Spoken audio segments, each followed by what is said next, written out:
Definition बताई थी, reduction की डिफिनेशन जो सबसे पहले डिफिनेशन है जो हमें पढ़ना है, एडिशन ऑफ हाइड्रोजन, हाइड्रोजन या ड्यूट्रियम,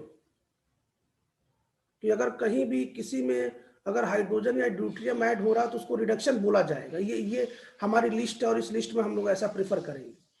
भाई अगर कहीं भी ऐसा हो जहां पे हाइड्रोजन जुड़ता हो तो हम उसको बोलेंगे साहब रिडक्शन हो रहा। जरा मेरी बात समझिएगा। देखो, जैसे मान लो कि मैंने एक कंपाउंड बनाया,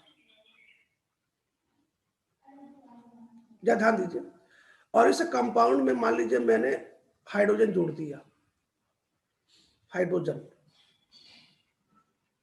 मैं हाइड्रोजन क्यों लिख रहा हूं बता रहा हूं। मैंने मान लीजिए मैं इसमें हाइड्रोजन ऐड कर दिया, जोड़ दिया, तब मैं क्या बोलूंगा साहब रिडक्शन हो गया। मैं क्या बोलूंगा साहब यहाँ पे रिडक्शन हो गया।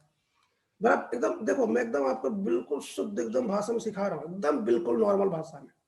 आप बस नींद में ना रहे, आप केवल मेरी बात ध्यान सुने, आपको एकदम बिल्कुल सिंपल समझ में आएगा रिडक्शन किसे कहते हैं। तो भाई आप क्या बोलेंगे, सर रिडक्शन हो गया,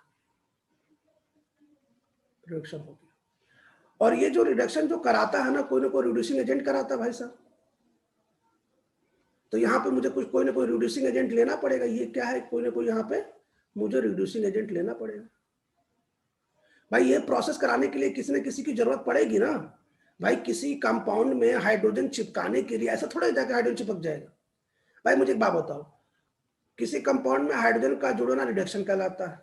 आपने कोई कंपाउंड ले लिया, उसमें आपने हाइड्रोजन चिपका दिया, तो आप क्या बोलेंगे साहब यहाँ पे रिडक्शन हो गया। लेकिन प्रश्न ये है कि सर यहाँ पे कोई ना कोई रिड्यूसिंग एजेंट की जरूरत पड़ेगी ना। यहाँ पे रिड्यूसिंग एजेंट की जरूरत पड़ेगी, रिड्यूसिंग एजेंट, यहाँ पे किसी न किसी रिड्यूसिंग एजेंट की जरूरत पड़ेगी ना। यहाँ पे किसी न किसी रिड्यूसिंग एजेंट की जरूरत पड़ेगी, रिड्यूसिंग एजेंट की। क्यों? क्योंकि ये रिड्यूसिंग एजेंट ही उस कंपाउंड में हाइड्रोजन को चिपकाएगा। बात समझ में आ गई? मेरी बात ध्यान सुनो बच्चों। तो किसी कंपाउंड में यदि आपने हाइड्रोजन लगा दिया, हाइड्रोजन ऐड कर दिया, उसी प्रोसेस को रिडक्शन कहते हैं अपने ऑर्गेनिक केमिस्ट्री की भाषा में। बाकी आपको तो अच्छे से पता है कि रिडक्शन की 4 डिफिनेशन होती है, मैं ऑलरेडी बता चुका हूं। तो उसमें से ये डिफिनेशन हमारे इंपॉर्टेंट है। अब प्रश्न ये है कि ये हाइड्रोजन कैसे कैसे आ सकता है बच्चों। देखो, ये हाइड्रोजन एक हाइड्रोजन एटम के रूप में आ सकता है। ये हाइड्रोजन H+ फॉर्म के रूप में चिपक सकता है, H+ आयन के फॉर्म में। ये हाइड्रोजन H- मतलब हाइड्राइड आयन के फॉर्म में चिपक सकता है। और ये H फ्री रेडिकल के फॉर्म में चिपक सकता है।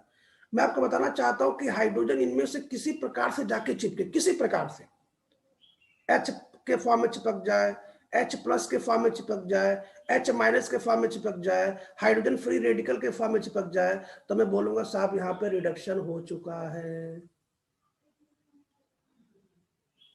मैं आपको एक बात बताना चाहता हूं, हमारी लिस्ट में सभी प्रकार के रिड्यूसिंग एजेंट है जो इन सभी प्रकार के hydrogen atom H+, H-, H free radical का सप्लाई कर सकते हैं। आपको चिंता की जरूरत नहीं है।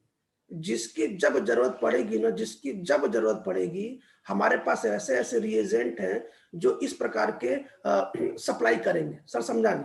जैसे मैं आपको बताना चाहता हूं, जैसे मान लीजिए आपने लिथियम एल्यूमिनियम हाइड्राइड ले लिया, तो लिथियम एल्यूमिनियम हाइड्राइड ने H- सप्लाई करता है, क्योंकि आपको अच्छे से पता है कि यहाँ पे ये मेटल और मेटल से हाइड्रोजन जुड़ा हुआ है, और मेटल से जब भी कभी हाइड्रोजन जुड़ता है तो हाइड्रोजन की ऑक्सीडेशन नंबर -1 होती है, और उसको हाइड्राइड कहते हैं। आपको ऑक्सीडेशन नंबर में बता चुका है। तो ये बच्चों H- सप्लाई करेगा। तो जहां पे जिस रिएक्शन में मुझे H- की जरूरत होगी, मैं वहां पे ये लिथियम एल्यूमिनियम हाइड्राइड ले लूंगा। किस आप रिएक्शन का देखो, बहुत सिंपल और आसान सा टॉपिक है, हमें बिल्कुल घबराने की जरूरत नहीं है। अब मान लो कि मुझे केवल H एटम की जरूरत है, तो जब अगर मुझे H एटम की जरूरत है बच्चों, तो H2 निकल ले लो। H2 निकल से क्या मिलेगा? केवल H एटम मिलेगा, केवल H एटम मिलेगा। तो मैं बताना चाहता हूं कि देखो बच्चों, ये भी रिड्यूसिंग एजेंट है और ये भी रिड्यूसिंग एजेंट है।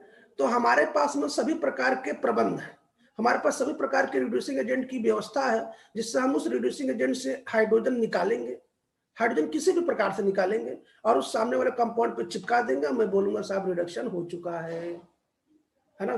जैसे मान लीजिए कि हमारे पास जैसे सोडियम एथेनॉल ले लो, सोडियम एथेनॉल क्या है? सोडियम क्या करता है? इलेक्ट्रॉन देता है, और इथेनॉल क्या करेगा? H+ देगा, है ना। तो हमारे पास सभी प्रकार की व्यवस्था, मैं आपको बता दूं ना, मैं फिर सुन लीजिए। देखो, किसी कंपाउंड में हाइड्रोजन का जुड़ जाना रिडक्शन कहलाता है, और किसके द्वारा जुड़ता है? किसी न किसी रिड्यूसिंग एजेंट के थ्रू। क्यों? क्योंकि ये जो रिड्यूसिंग एजेंट है ना, ये हाइड्रोजन सप्लाई करता है। किस प्रकार का हाइड्रोजन? किसी भी प्रकार का हाइड्रोजन, मतलब जिसकी जैसी जरूरत पड़ेगी हम वैसा रिड्यूसिंग एजेंट लेंगे और सामने वाले पे चिपका देंगे। लो भाई, बात खत्म। तो जरा इसकी एक फोटो लो, ताकि मैं इसकी और थोड़ा सा, मैं 2 मिनट इस पे और थोड़ा सा लिस्ट बना दूं। ये सब रिड्यूसिंग एजेंट, ये सब रिड्यूसिंग एजेंट, ये सब रिड्यूसिंग एजेंट।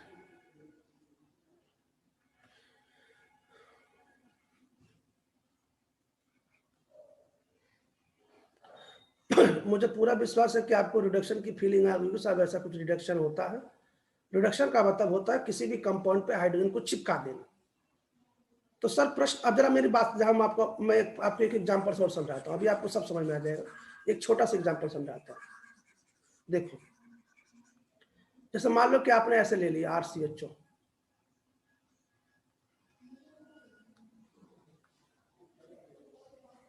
आपने मान लो ये कोई कंपाउंड ले लिया। अगर आप इसको तोड़ेंगे, आप इसको तोड़ेंगे तो इस पे बनेगा प्लस, इस पे बनेगा माइनस। तो माइनस है तो इसको किसकी तलाश है? इसको H+ की तलाश है, तो हम इस पे H+ की तलाश है, तो हम H+ वाला कोई ना कोई रिड्यूसिंग एजेंट लेंगे ताकि जाके इस पे चिपक जाए। और इस पे किसकी तलाश है? इस पे H- की तलाश है, तो हम कोई ना कोई ऐसा रिड्यूसिंग एजेंट लेंगे जो जाके H- इस पे चिपका दे, और तब मैं बोलूंगा सब इसका रिडक्शन हो चुका है। बस सिंपल सा तरीका है। लेकिन मान लो बच्चों, मान लो सपोज, मैं एक छोटा सा हिंट में बोलता हूँ, जरा सपोज, जरा मान लो, जरा ध्यान दो प्लीज। मान लो कि मेरे पास H- नहीं है, सपोज मान लो कि मेरे पास H- नहीं है, तो मैं मान लो कि मैंने ये ले लिया, ये मैंने ले लिया, देखो ये मैंने क्या ले लिया, ये सोडियम ले लिया और एथेनॉल ले लिया। अब एथेनॉल तो केवल H+ देता है, H+ केवल इसके काम आ जाएगा, इसके काम तो नहीं आएगा। तो मैं क्या करूंगा, इस सोडियम से इलेक्ट्रॉन निकालूंगा, और इस इलेक्ट्रॉन को कार्बन पे ना, इसको ऐसे कार्बन पे ऐसे मार मार के, कार्बन पे इस इलेक्ट्रॉन को, कार्बन पे इसको मार मार के मैं इसको भी माइनस कर दूंगा, और उसके बाद फिर H+ चिपका दूंगा। भाई ये कार्बन तो, ये तो मेरी बात फिर समझो, मेरी बात समझो। जैसे मान लो कि मेरे पास केवल H+ का ही प्रबंध है, लेकिन ये कार्बन तो प्लस और ये कार्बन माइनस है, तो चलो इस पे तो आके चिपक जाएगा, लेकिन इसमें कैसे H+ चिपकेगा? तो मैं क्या करूंगा, मैं ये रिड्यूसिंग एजेंट ले लूंगा। अब ये रिड्यूसिंग एजेंट क्या करेगा, इस रिड्यूसिंग एजेंट में जो सोडियम वो इलेक्ट्रॉन सप्लाई करेगा, और वो इलेक्ट्रॉन जाके इसको बार बार टकराएगा, बार बार टकराएगा, टकरा के इस पे क्या करेगा, इसको भी माइनस कर देगा। अब लो, हाइड्रोजन इस पे चिपका दो, हाइड्रोजन इस पे चिपका दो, हो गया रिडक्शन, बात खत्म। जैसे जैसे किसी के मन में आ गया होगा, सर इसको लेने का क्या मतलब, सोडियम एथेनॉल लेने का क्या मतलब, तो हम अपने तरीके से ना उसको बदल भी सकते हैं। कृपया इस बात को ध्यान रखें। तो बच्चों, ज्यादा करते हुए डायरेक्ट लेशन स्टार्ट करते हैं। मुझे पूरा विश्वास है कि आपको कुछ ना कुछ समझ में आ गया होगा कि साहब इसको रिडक्शन बोला जाता है, और जैसे जैसे मैं पढ़ाऊंगा बच्चों, वैसे वैसे आपको सभी बातें समझ में आ जाएंगी। इसको हटा रहा हूं, शुरू करते हैं। अच्छा, रिड्यूसिंग एजेंट किसे कहते हैं?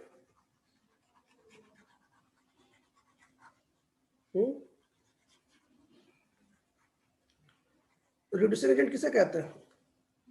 जिसका ऑक्सीडेशन करता है।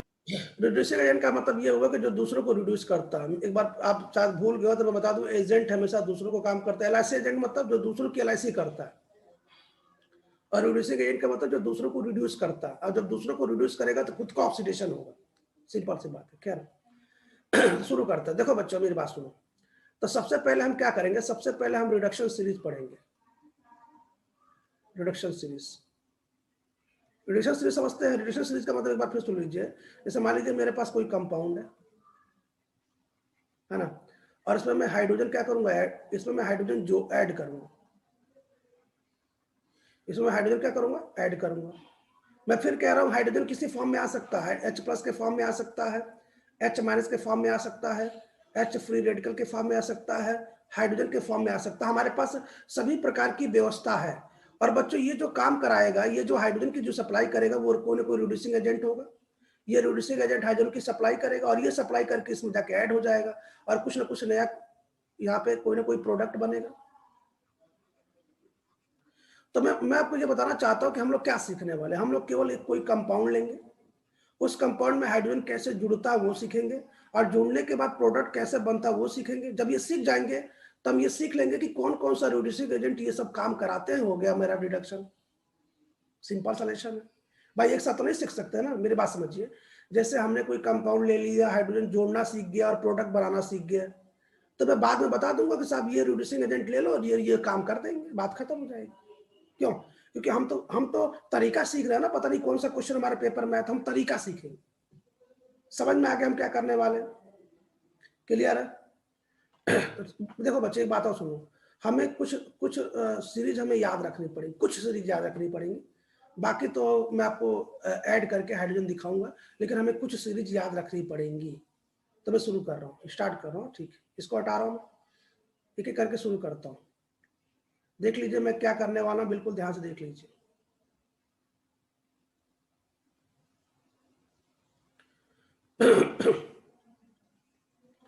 इसको हटा रहा हूँ। अच्छा, ये रिडक्शन इतना ज्यादा इंपॉर्टेंट है ना, आपको मैं बता दूं कि आप जो ऑर्गेनिक केमिस्ट्री पढ़े हैं ना, हर बुक में आपको तो पता है, सभी बुक में रिडक्शन लिखा होगा, आप तो देखे ही होंगे। तो कितना इंपॉर्टेंट है, इसके कुछ रिएक्शन भी है एनसीईआरटी में, अभी मैं पढ़ाऊंगा तो आपको दिखाऊंगा। जरा देखो, मैंने सबसे पहले reduction series of acid, reduction series of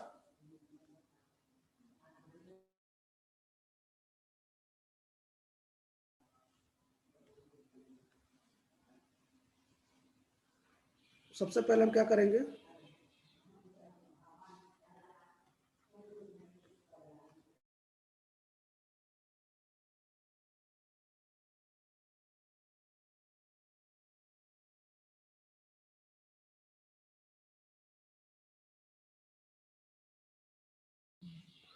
reduction series of acid मतलब कार्बोक्सिलिक एसिड।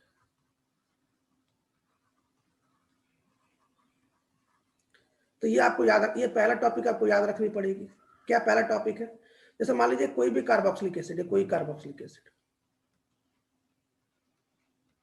जितने भी कार्बन का है साहब, जितने भी कार्बन का याद रखिएगा, उसमें कोई चेंजिंग नहीं आएगा। और आप इसका रिडक्शन करा, रिडक्शन मतलब मान लीजिए हाइड्रोजन का सप्लाई हो रहा है, तो ये सबसे पहले एल्डिहाइड में बदलता है। कैसे बदलता है, क्यों बदलता है, अभी मैं इसके बारे में बताऊंगा मैं, आप इसकी चिंता ना करें।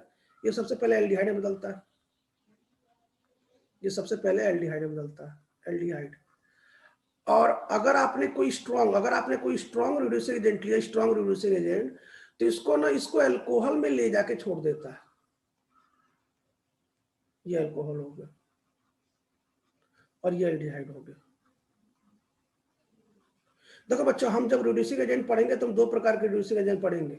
एक तो स्ट्रॉन्ग मतलब बहुत ही तगड़ा, और एक पढ़ेंगे माइल्ड, माइल्ड मतलब कमजोर थोड़ा सा। स्ट्रॉन्ग क्या करेगा, मान लीजिए कि आपने एसिड का रिडक्शन कराया और उसमें कोई भी आपने स्ट्रॉन्ग रिड्यूसिंग एजेंट मिला दिया, मतलब सुपर फास्ट एक्सप्रेस है ये, तो ये क्या करेगा, ये सीधे इसको अल्कोहल पे ले जाके छोड़ेगा, बीच में रुकेगा ही नहीं। लेकिन मान लीजिए किसी आप में से किसी प्राणी को एल्डिहाइड बनाना है, आप में से कोई स्टूडेंट चाहता है कि सर मैं एल्डिहाइड बनाऊं, तो माइल्ड समझते हैं ना, माइल्ड रेस्टोरेंट नहीं है साहब। माइल्ड का मतलब होता है वीक, माइल्ड मतलब होता है वीक, माइल्ड मतलब होता है कमजोर, वीक कमजोर, इसकी इंग्लिश होती है। माइल्ड मतलब कमजोर, मतलब इसका इफेक्ट थोड़ा सा कमजोर है, तो ये क्या करेगा, इसको एल्डिहाइड पे ले जाकर रोक देगा। तब आपके मन में प्रश्न आ रहा होगा, सर हमको कैसे पता कि ये वीक है कि माइल्ड है? तो मैंने आपसे पहले क्या बताया, हमने आपसे बताया ना कि जब मैं आपको रिड्यूसिंग एजेंट पढ़ाऊंगा तो मैं आपको सभी प्रकार के ज्ञान दे दूंगा कि कौन सा रिड्यूसिंग एजेंट कौन सा रिएक्शन कब कब कराता है। अभी हमारा उद्देश्य क्या है, अभी हमारा उद्देश्य ये है कि अगर आपने एसिड लिया और स्ट्रॉन्ग रिड्यूसिंग एजेंट मिलाया तो आपको एल्कोहल मिलेगा। कौन सा स्ट्रॉन्ग रिड्यूसिंग एजेंट मिलाएंगे ये तो बात की बात है, ठीक है।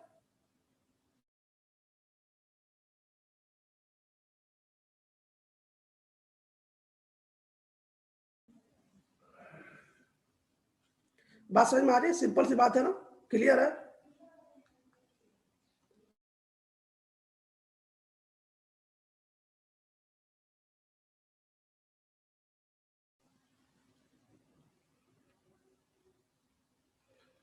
इसकी फोटो ले लीजिए ताकि मैं बात को आगे बढ़ाऊं।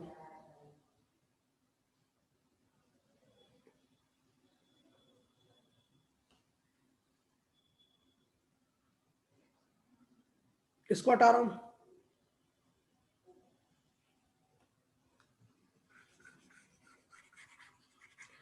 अच्छा, जैसे मैंने आपको नोट्स बनाया ना वैसे आपकी कॉपी पे लिखनी है, आपको बता देता हूं। अब एक एक करके देखेंगे। तो ये पहला आपको याद रखना और ये दूसरा याद करना। ये दूसरा याद करना, दो याद करने के बाद तीसरे से मैं आपको बताऊं कैसे होता है। ये क्या साहब, नाइट्रो खानदान का रिडक्शन सीरीज कैसा होता है मेरी बात सुनिए। जैसे मान लीजिए आपने कोई नाइट्रो लिख दिया, ये कोई नाइट्रो लिख दिया। अब इस नाइट्रो का जैसे आप रिडक्शन कराते हैं, रिडक्शन मतलब मैं बार बार कह रहा हूं कि इसमें कुछ ना कुछ रिड्यूसिंग एजेंट आपको लेना पड़ेगा। उस रिड्यूसिंग एजेंट के बारे में मैं जस्ट आपको बताने वाला हूं, आप इसकी चिंता ना करें। पहले हम प्रोडक्ट तो बनाना सीख लें। तो बच्चों ये सबसे पहले ना नाइट्रोसो में चेंज होता है, नाइट्रोसो में। और हमें ये बात याद रखनी पड़ेगी कि ये सबसे पहले नाइट्रोसो में चेंज होता है। इसके बाद यदि आपने बहुत ही तगड़ा रिड्यूसिंग एजेंट लिया है तो ये इसको हाइड्रोक्सिल एमीन में चेंज करेगा, NaOH में। हमें इस बात को याद रखनी पड़ेगी। देखो मैं आपको बताना चाहता हूँ, देखो इसमें हाइड्रोजन ऐड हो रहा होगा, आप देख सकते हैं बॉन्ड टूट के हाइड्रोजन ऐड हो रहा होगा, तो यहाँ पे NaOH होगा। ये हम लोग बात थोड़ी देर बात करेंगे। कुल मिला के आपको ये भी सीरीज आपको याद रखनी पड़ेगी। ये हो गया हाइड्रोक्सिल एमीन, और उसके बाद ये फिर से रिड्यूस होके लास्ट में 1 डिग्री एमीन बनाता है। 1 डिग्री एमीन प्राइमरी एमीन बनाता है। तो मैं आपको बता दूं कि यदि मान लीजिए सपोज आपने बहुत ही तगड़ा, बहुत ही स्ट्रॉन्ग रिड्यूसिंग एजेंट लिया है, बहुत ही स्ट्रॉन्ग। अगर मान लीजिए कि आपके पास कोई नाइट्रो खानदान है, कोई भी नाइट्रो खानदान है, कोई भी, और आपने बहुत ही स्ट्रॉन्ग रिड्यूसिंग एजेंट लिया, स्ट्रॉन्ग रिड्यूसिंग एजेंट लिया है, तो बच्चों इस नाइट्रो को ना वो एमीन में चेंज कर देगा, बहुत ही लगातार चेंज करेगा। लेकिन मान लीजिए कि आपने कोई भी माइल्ड लिया, थोड़ा कमजोर लिया है, तो बीच में नाइट्रो या नाइट्रोसो पे जाके वो रुक जाएगा। कुछ बात समझ में आ रही है?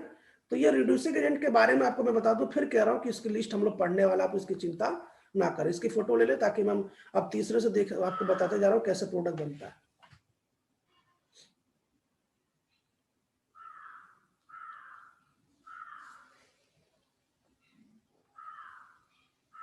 इसको हटा रहा हूं।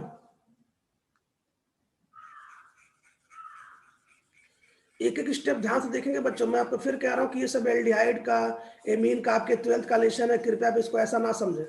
आप तो ये सब पढ़े होंगे, आपको तो ये 12th एनसीईआरटी में प्रिपरेशन में सबसे पहला एनसीईआरटी में सब लिखा है, तो आप इसको याद ना करें। अब देखिए मैं एक एक करके बताता हूँ, जो आपने जो देखा होगा उसको जरा देखिए, ध्यान सुनिएगा ना।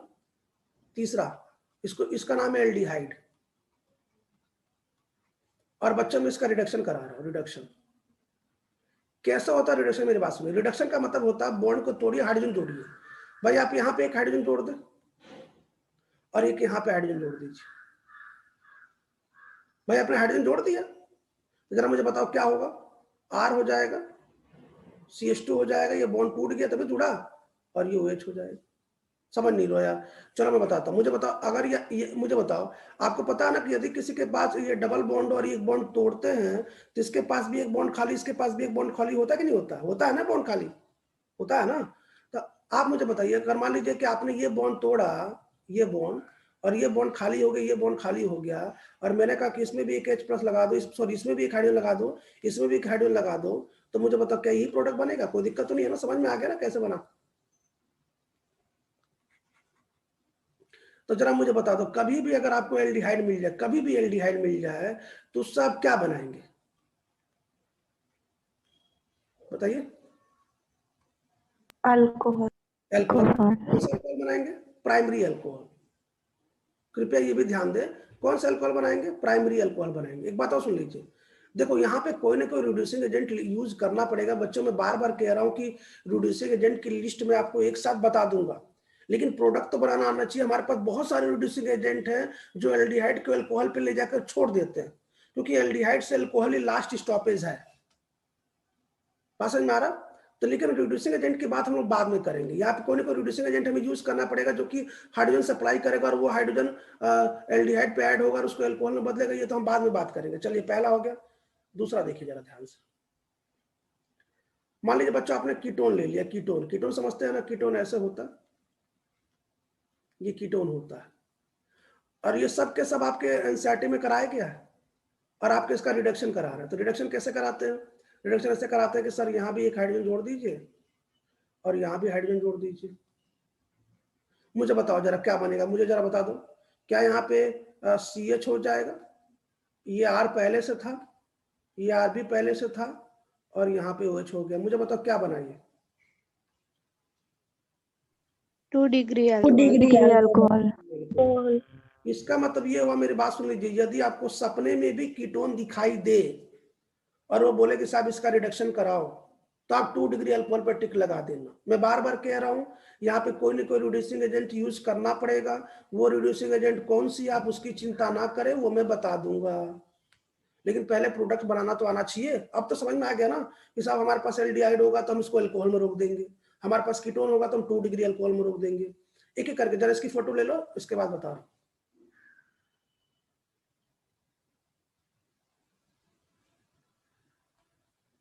देखो बहुत ही सिंपल लेशन है, लेकिन आपको मैं बता दूं कि ये मान के चलिए कि आपको सभी प्रकार के लेशन में 12th में ये कम से कम 15 से 20% सहयोग करेगा। कैसे करेगा, मुझे बस 2 दिन में इसको खत्म करने दीजिए, फिर बताते हैं। इसको रफ कर रहा हूँ। अच्छा, कल भी मेरी क्लास है, जेई जो स्टूडेंट याद है, जो मेरी कल क्लास नहीं होती थी, कल भी क्लास है। क्यों? क्योंकि मैंने मंडे क्लास नहीं लिया था, इसलिए मैं कल क्लास ले रहा हूँ, ताकि कम गैप ना हो ना। आपको पता है मुझे मेरे क्लास में बीच में गैप नहीं होना चाहिए। देखो बच्चों, एसिड एंड जो इट्स डेरिवेटिव है ना, एसिड और उसके डेरिवेटिव, अभी मैंने बताया था ना, एसिड के डेरिवेटिव में अल्कोहल भी बनता था, वो मैं अब सिखा रहा हूँ। एसिड और उसके डेरिवेटिव जो है ना, उनका रिडक्शन कराएंगे ना, उसका रिडक्शन,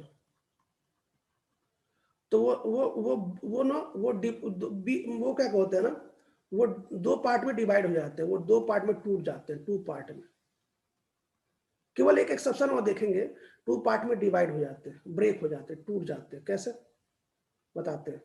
जब भी कभी कोई भी एसिड और उसके डेरिवेटिव आ जाना, वो 2 पार्ट में टूट के रिएक्शन करेंगे। देखिए करके बताते हैं, जरा ध्यान देखिएगा, है ना। 5वां नंबर,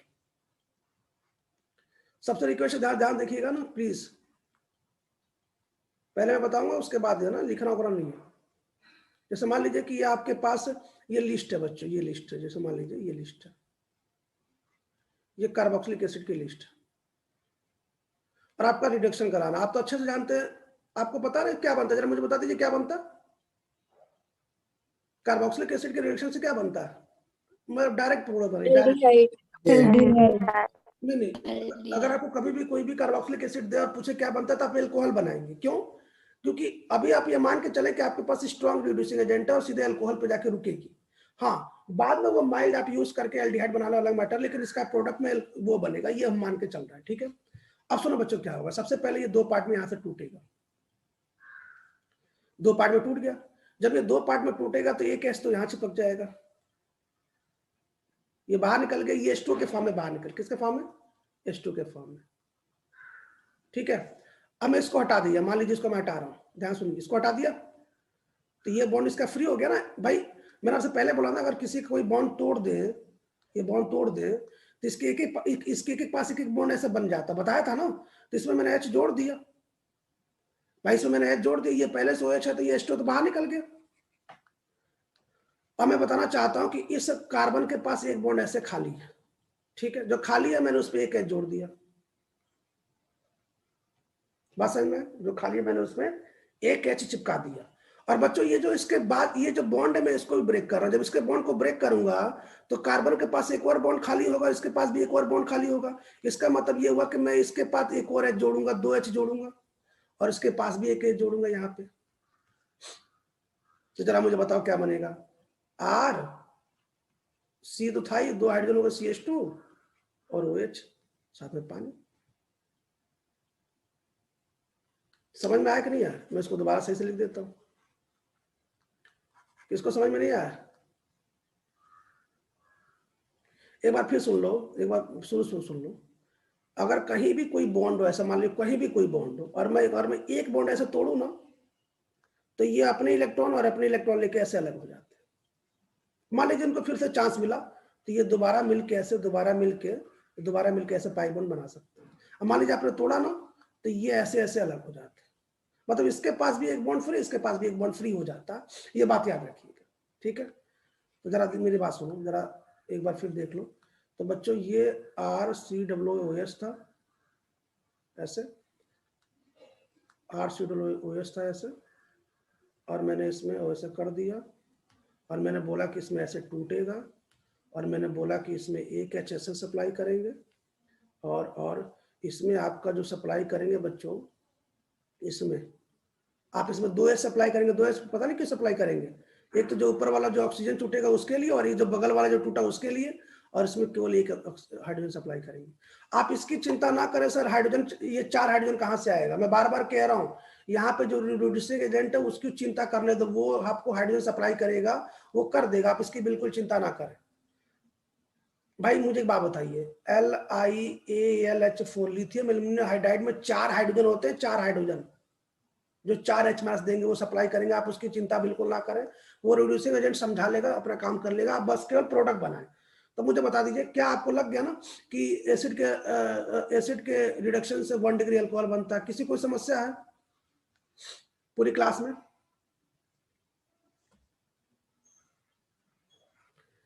क्या पूरी क्लास में किसी कोई समस्या है? देख लो भाई साहब, ऐसे अभी देख लो। अनिल पटेल आपको समझ में आ रहा है? हाँ सर। शमीरा आपको समझ में आ रहा है? हाँ सर। शमीरा आपको कल बर्थडे था ना? कल नहीं था सर, परसों था। अच्छा परसों था, ओहो मिस्टेक, मैं भूल गया, ठीक है कोई बात नहीं। बर्थडे आपने सेलिब्रेट किया कि नहीं किया ये बताइए। हाँ किया था ना। चलिए ठीक है, बहुत बढ़िया, गुड। और मुझे पूरा विश्वास है कि जब आप स्कूल ओपन हो जाएगा, जब आप रिटर्न हो जाएंगे, तो आपके जो आसपास के जो आपकी जो फ्रेंड सर्किल है, जो जो पूरी क्लास गर्ल्स की, आप उसमें पार्टी जरूर देंगे। क्या ये बात सही है? हाँ पर सर स्कूल खुले तो सही। नहीं नहीं खुलेगा, आप इसकी चिंता ना करें। अब आपका बर्थडे है तो क्या स्कूल ही नहीं खुलेगा? आप बिल्कुल निश्चिंत होइए, आप पार्टी के लिए बस तैयार होइए, स्कूल खुलेगा। और मुझे एक बात बताइए समीरा जी, आपको तो नीट का पेपर देना, जरा मुझे एक बात बताइए, आपको नीट का पेपर देना, और नीट का पेपर होगा जून में, आपको क्या लगता है जून के पहले स्कूल नहीं खुलेगा? कुछ बताया नहीं जा सकता सर, नहीं भी खुले। नहीं नहीं, जून के पहले स्कूल खुल जाएगा, आप इसको बिल्कुल चिंता ना करें। मैं आपको बताना चाहता हूं कि जनवरी के लास्ट या फरवरी की स्टार्टिंग तक स्कूल ओपन होगा, और मैक्सिमम मार्च तक, इसके बाद स्कूल ओपन होगा ही, गारंटी। खैर आगे देखते हैं, कृपया हम लोग आगे देखते हैं, समय नहीं है। तो ये सब एसिड हो गया। अब एस्टर मान लो ले लिया, एस्टर मान लीजिए किसी ने आपको एस्टर दे दिया कि साहब लो एस्टर का रिडक्शन करो, तो मैंने क्या बोला, क्या ये 2 पार्ट में टूटेगा? यहां से मैंने बोला, यहाँ पे मैंने क्या बोला, एक H तो यहां सप्लाई करो, और यहाँ पे कितना सप्लाई करो, 2H, और यहाँ पे केवल कितना सप्लाई करना, 1। जरा मुझे बताइए क्या बनेगा, बताओ जरा, तो हिंट दो, अरे कुछ तो बोलो। RCH2OH प्लस R-OH, मतलब ये भी अल्कोहल बन जाएगा, ये तो अल्कोहल है। आप देख रहे हैं ना कि एसिड का डेरिवेटिव भी ना, एसिड का डेरिवेटिव भी अल्कोहल ही देता है भाई। एसिड का रिडक्शन से अल्कोहल तो मिलता ही, एसिड का डेरिवेटिव भी अल्कोहल प्रोडक्ट देगा, है ना? समझ में आ गया? इसकी फोटो ले लो। ये सब के सब कॉपी कर लेना, आज नोट्स का वेट ना करना, कॉपी करके मैं बता रहा हूं कि सब के सब आज नोट्स में लिख लेना, बिल्कुल इसी भाषा में सिस्टमेटिक नोट्स है, आप इसकी चिंता ना करें, बिल्कुल इसी भाषा में आज लिख जरूर लीजिएगा खुद अपने हाथ से, ताकि आपको प्रोडक्ट याद रहे। इसको हटा रहा हूं मैं।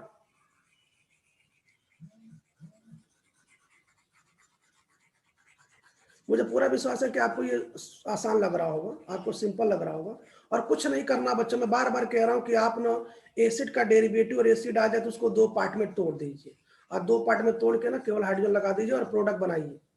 ये कौन सा प्रोडक्ट कराएगा, ये इसके बारे में बात छोड़िए। क्वेश्चन नंबर 7वां देखिए। देखो बच्चों, ये जो आप, इसका नाम एसिड हैलाइड है, आप अच्छे जानते हैं, एक बार बात सुन लीजिए। पूरी ऑर्गेनिक केमिस्ट्री में यहाँ तक एसिड और इसकी डेरिवेटिव में बेचारा ये एक ऐसा कंपाउंड है ना, जो जो बड़ा आसानी से रिड्यूस हो जाता है। बड़ा आसानी से मतलब एक बड़ा कमजोर वाला भी ना, जिसके पास कोई भी पावर नहीं है ना, वो भी इस बेचारे को रिड्यूस कर देगा। मतलब बेचारा इतना दुखी है ये, मतलब ये सबसे आसानी से रिड्यूस होने वाला ये कंपाउंड है हमारे पास। ये बात याद रखिएगा। एसिड हैलाइड ना, उसको ना बेचारा कोई रिड्यूस कर सकता है, कोई भी रिड्यूस कर देगा, ये बात याद रखिएगा। ये बड़ा इंपॉर्टेंट है, ये ध्यान रखिए। तो बच्चों ये दो पार्ट में टूटेगा ना, मुझे बताओ यहाँ क्या चिपकेगा? H। यहाँ क्या चिपकेगा? 2H। यहाँ क्या चिपकेगा? 1H। जरा प्रोडक्ट बना दीजिए, RCH2OH प्लस HCl। आप बार बार देखिए, क्या हमको एसिड के डेरिवेटिव से भी 1 डिग्री अल्कोहल मिल रहा है? बस आंसर है ना। देखो ये सब के सब रिएक्शन आपको करना, मैं बार बार कह रहा हूँ, ये ध्यान रखिएगा। कुछ क्वेश्चन और कर लेते हैं। Question number 8। क्वेश्चन नंबर 8 तो आप समझ गए होंगे। क्वेश्चन नंबर 8 एसिड एनाइड्राइड है ना। एसिड एनाइड समझ लेते हैं ना, दो CO के बीच में बेचारा एक ऑक्सीजन हो, उसे एसिड एनाइड्राइड कहते हैं। ये एसिड एनाइड्राइड। अब सर एसिड एनाइड कैसे ब्रेक होगा? ध्यान सुनिए, यहां से ब्रेक होगा और यहां से ब्रेक होगा। तो मुझे बताओ, ये जो बीच वाला ऑक्सीजन, इसके पास कितने बॉन्ड खाली हुए? 2 खाली हुए। तो क्या मुझे इसके पास 2H जोड़ना चाहिए? 2H जोड़ देते हैं यहाँ पे बीच में, क्या दिक्कत है? यहाँ पे 2H जोड़ देते हैं, यहाँ 2H जोड़ देते हैं, और यहाँ पे 2H तो हम बचपन जोड़ते थे, यहाँ भी 2H पहले से जोड़ते थे। यहाँ 1H तो आएगा ही, यहाँ भी 1H आएगा। मुझे बताओ क्या बनेगा? जरा मुझे बता दो। ये बनेगा RCH2OH प्लस इधर वाला R-CH2OH और बीच वाला पानी H2O। अच्छा, अगर ये दोनों सेम होता ना तो मैं इसको लिख देता 2 मोल। कुल मिला के यहाँ भी अल्कोहल बनता है। समझ रहा ना? जरा इसको भी फोटो ले लीजिए जल्दी से, फास्ट।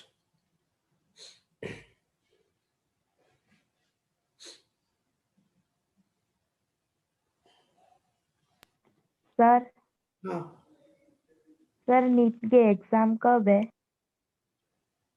नीट का एग्जाम कब है? हाँ। आप कब देना चाहती है बताइए? नहीं सर, गूगल में और बाकी सब में 2 मई को दिखा रहे हैं। तो 2 मई का दिखा रहा था, आप चिंता ना करें। देखो मैं आपको एक बात बता दूं, सुन लीजिए। सबसे पहली बात, आपके मन में एक बात बता दूं। मैं आपको पहले बताना चाहता हूँ कि देखो, नीट का एग्जाम तो होगा, ये कंफर्म है, ये बिल्कुल गारंटी नीट का एग्जाम होगा, पहली चीज। और जो नीट का एग्जाम है ना, वो जून में होगा। ये बात याद रखिएगा। आपके पास समय है, आप अच्छे से प्रिपरेशन करिए। चाहे स्कूल ओपन हो या ना हो, स्कूल खुले या ना खुले, नीट का एग्जाम होगा। अच्छा एक बात और बता दूं, जीएसबी बोर्ड में कोई भी फेल नहीं होने वाला, ये भी सुन लीजिए, ड्यू टू कोरोना के कारण। क्यों? क्योंकि जब एनसीईआरटी के सीबीएसई बोर्ड ने बोल दिया कि हमारे कोई फेल नहीं होगा, तो आप चिंता ना करें, जीएसबी बोर्ड में कोई फेल नहीं होगा। अब इसका मतलब ये नहीं कि आपको अब मिल गया ब्रह्मा जी का आशीर्वाद, बस अब कोई फेल नहीं होने वाला है, अब तो मैं स्वस्थामा, मैं तो मरूंगा ही नहीं, अब जाओ कॉपी छोड़ के लग चले जाओ।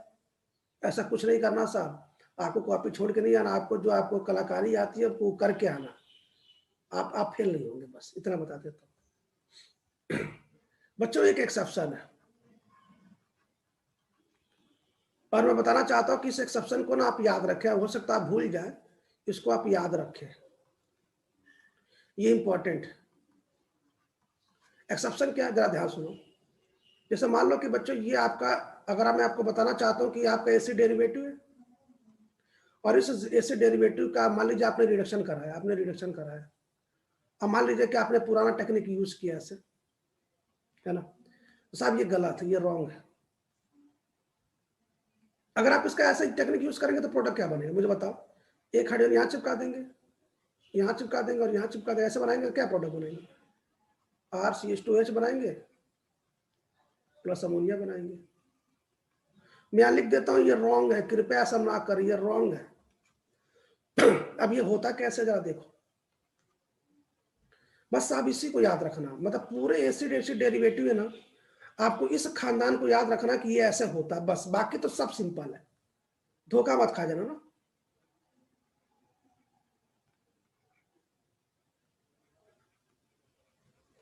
जब भी कभी आपको एसिड एमाइड आ जाए, एसिड एमाइड, आपको पता है इसका नाम क्या है? इसका नाम है एसिड एमाइड। तो क्या करना है आपको, यहां से ये रिडक्शन कराना, ये रिडक्शन कराना, बहुत सिंपल सी बात है। जब ये रिडक्शन कराएंगे बच्चों, तो यहाँ पे 2 बॉन्ड खाली होगा तो यहाँ पे 2 H चिपका दीजिए, और यह भी 2 खाली होगा तो यहाँ पे 2 H चिपका दीजिए। क्या दिक्कत है? कुछ समझ में आ रहा है कहां से रिडक्शन कराना? तो जरा मुझे बता दो क्या बनेगा। R CH2 NH2 तो उसी में है, NH2 उसी में, याद रखिएगा, और प्लस पानी बन जाएगा। आपने क्या देखा, एमीन बन गया, एमीन। तो एक बार फिर सुन लीजिए, पूरा एसिड और एसिड का डेरिवेटिव के रिडक्शन से अल्कोहल बनता है, 1 डिग्री अल्कोहल बनता है। कि केवल एसिड एमाइड एक ऐसा एक्सेप्शन है ना जो कि एमीन बनाता है रिडक्शन के बाद। चलिए इसकी फोटो ले लीजिए।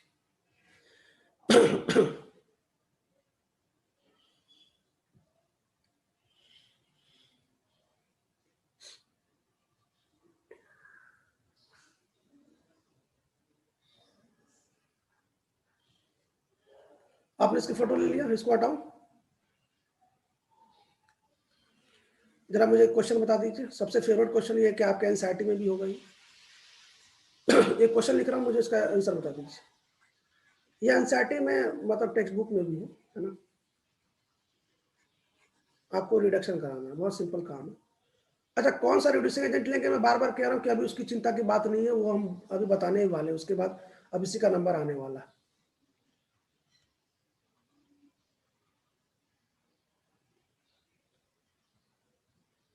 सबसे पहले बताओ कि इसमें कौन सा रिड्यूसिंग एजेंट दिख रहा है, मतलब कौन सा फंक्शनल ग्रुप है इसमें?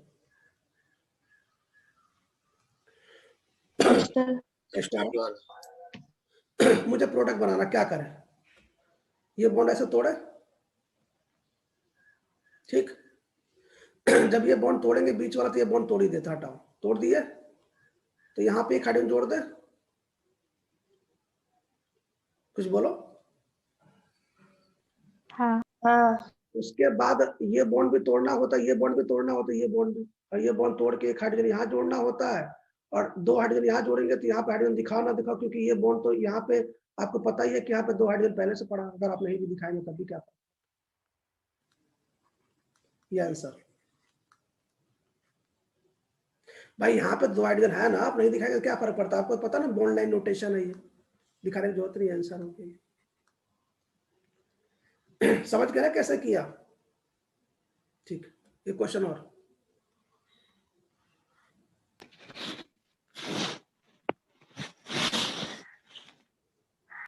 म्यूट कर ले।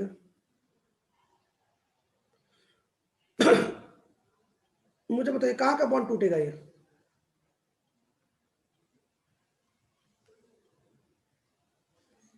कहाँ का बॉन्ड टूटेगा? ऑक्सीजन। ऑक्सीजन वाला। ये बॉन्ड टूट जाएगा, तो ये बॉन्ड टूट जाएगा तो डायरेक्ट बना देते हैं प्रोडक्ट, क्यों, वहां पे 2 हाइड्रोजन तो है ही ना, आपको दिख रही जरूरत ही नहीं, ये बन जाएगा। भाई यहाँ पे 2 हाइड्रोजन है ना, आपको क्या चिंता की बात है, हम नहीं भी लिखेंगे तो क्या फर्क पड़ता है, यहाँ 2 हाइड्रोजन कहाँ दिखाया जाता है, मैं तो बहुत पहले से नहीं दिखा था, आपको ही पता है। ये देखो आंसर, पानी उनी तो बनाने की जरूरत है नहीं, हमें तो ऑर्गेनिक प्रोडक्ट है, मतलब समझ गया ना। बहुत ज्यादा मैं ऐसा कुछ तो नहीं बता रहा हूँ जिससे बहुत लगे सब क्या खतरनाक चीज हो रहा है, तो बस। तो जरा ऊपर वाला मैं सही से लिख देता हूँ, ऊपर वाला, क्योंकि आपको नोट्स कॉपी करनी है ना, एक बार मैं ऊपर वाला सही से लिख देता हूँ।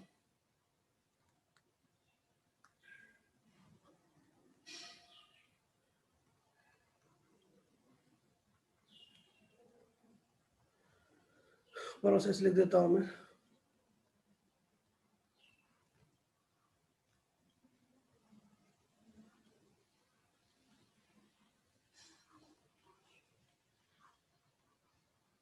ये आप फोटो ले लीजिए इसकी।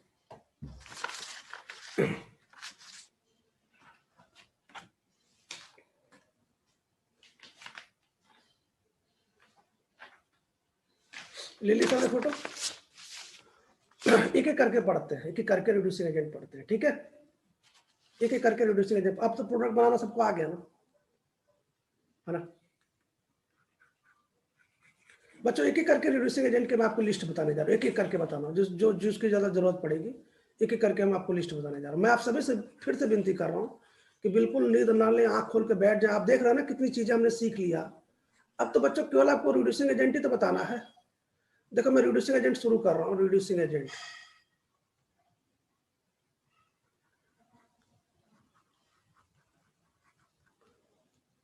रिड्यूसिंग एजेंट मतलब RA।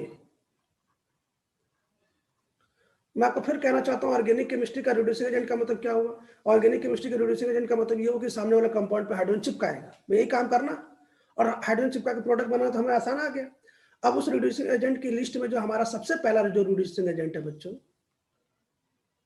वो हाइड्रोजन, और उसके साथ में कोई ना कोई कैटलिस्ट। और बताना चाहता हूं कि इस कैटलिस्ट में क्या क्या ले सकते हैं। आपको पता है इस कैटलिस्ट में निकिल ले सकते हैं, प्लेटिनम ले सकते हैं, पैलेडियम ले सकते हैं, और साथ में प्लेटिनम ले सकते हैं। 3 ले सकते हैं। और बच्चों एक बात और सुन लीजिए, इस प्रकार के हाइड्रोजनेशन को बोला जाता है, आपने सुना भी होगा बचपन से, वनस्पति तेल से वनस्पति घी ये सब आपने बनाया होगा, सब सुना होगा। इसको बोलते हैं, चूंकि कैटलिस्ट है ना, इसको कैटेलाइटिक हाइड्रोजिनेशन। हाइड्रोजिनेशन सर इसका क्या मतलब है, मैं बताता हूं। देखो बच्चों, हाइड्रोजनेशन का मतलब होता है add of hydrogen atom, hydrogen atom का जुड़ना। और कैटेलाइटिक क्यों बोलते हैं, क्योंकि किसी न किसी कैटलिस्ट जब ये रहेगा ना, तब ये हाइड्रोजन जाके चिपकेगा, बाकी हाइड्रोजन ऐसे चिपक नहीं सकता है। इसलिए इसका नाम क्या है, इसका नाम है कैटेलिटिक हाइड्रोजिनेशन। तो बच्चों हमारा जो सबसे पहला लेक्चर है, जो हम सबसे फर्स्ट पढ़ने वाले हैं, उसका नाम है कैटेलिटिक हाइड्रोजिनेशन। Catalytic hydrogenation.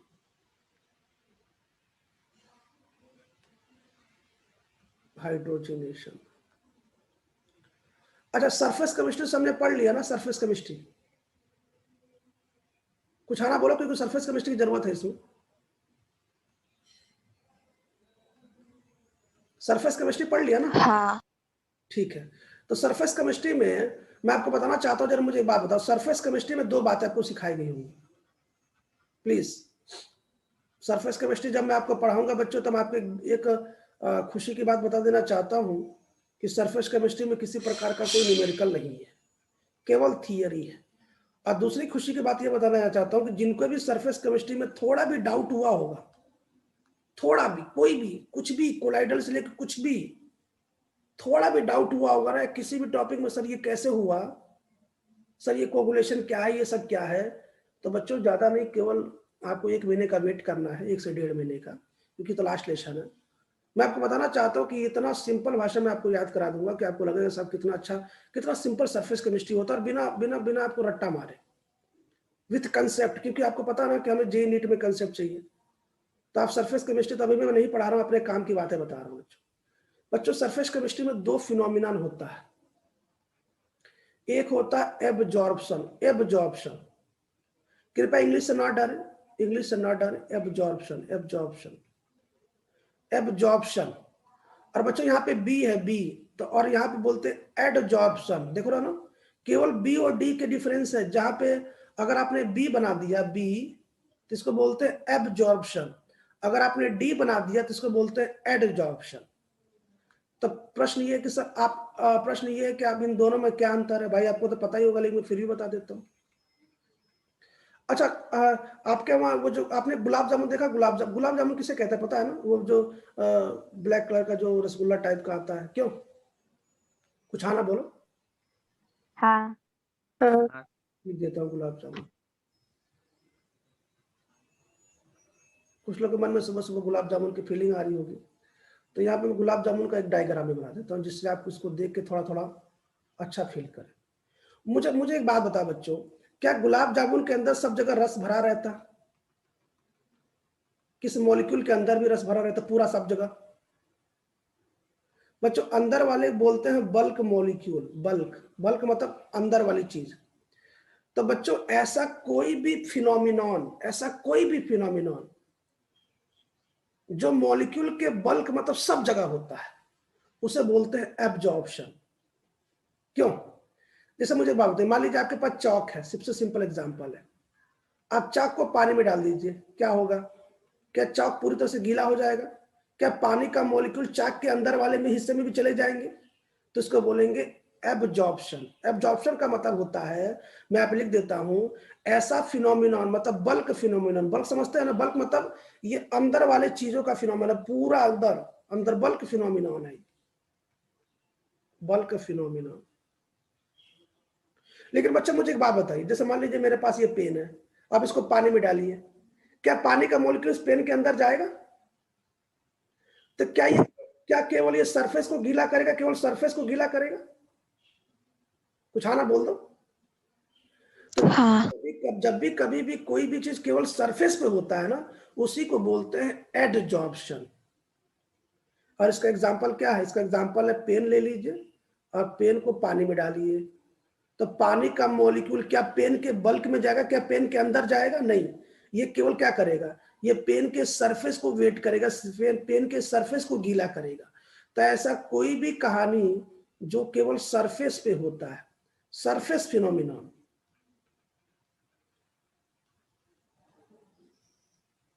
मुझे पूरा विश्वास है कि आपने ये सब कहानी आपने मतलब जो भी आपके टीचर ने आपको पढ़ाया होगा, आपने सुन लिया होगा। तो बच्चों, मैंने आपको इंग्लिश में बताया, देखो यहाँ पे केवल ए बी है एब्जॉर्प्शन, यहाँ पे केवल ए डी है। एब्जॉर्प्शन का मतलब होता है जो बल्क में हो, जो मॉलिक्यूल के अंदर तक फिनोमिनन हो पूरा, है ना? जैसे मान लीजिए कि आपके पास कोई भी कंबल है, उसको पानी में डाल दीजिए, तो क्या होगा? पूरा पानी कंबल के अंदर तक भी चला जाएगा, तो उसको बोलेंगे एब्जॉर्प्शन। एब्जॉर्प्शन, है ना? जैसे मान लीजिए कि ये बोतल है, इसको पानी में डालेंगे, क्या होगा? तो ये केवल और केवल सरफेस को ही गीला करेगा, इसको बोलेंगे एडजॉर्प्शन। और बच्चों, आपको मैं बताना चाहता हूं कि अगर आपने एडजॉर्प्शन सुना होगा तो ये भी दो प्रकार का होता है। क्यों? एक होता है केमिकल एडजॉर्प्शन, पढ़ो कि नहीं पढ़ो? हाँ। वैसे मैं ये लेशन नहीं पढ़ा रहा, मैं फिर कह रहा हूं, मैं लेशन नहीं पढ़ा रहा हूं। मुझे इसमें जरूरत पड़ती है। इसमें किसकी जरूरत पड़ती है ये भी बता देता हूँ। एस्ट्रो कैटलिस्ट में ना मुझे एडजॉर्प्शन की जरूरत पड़ती है, एडजॉर्प्शन की। और मैं बताना चाहता हूँ कि यहाँ पे एडजॉर्प्शन आरडीएस होता है, यही इस रिएक्शन में आरडीएस होता है। जब मैं इसकी मैकेनिज्म बताऊंगा ना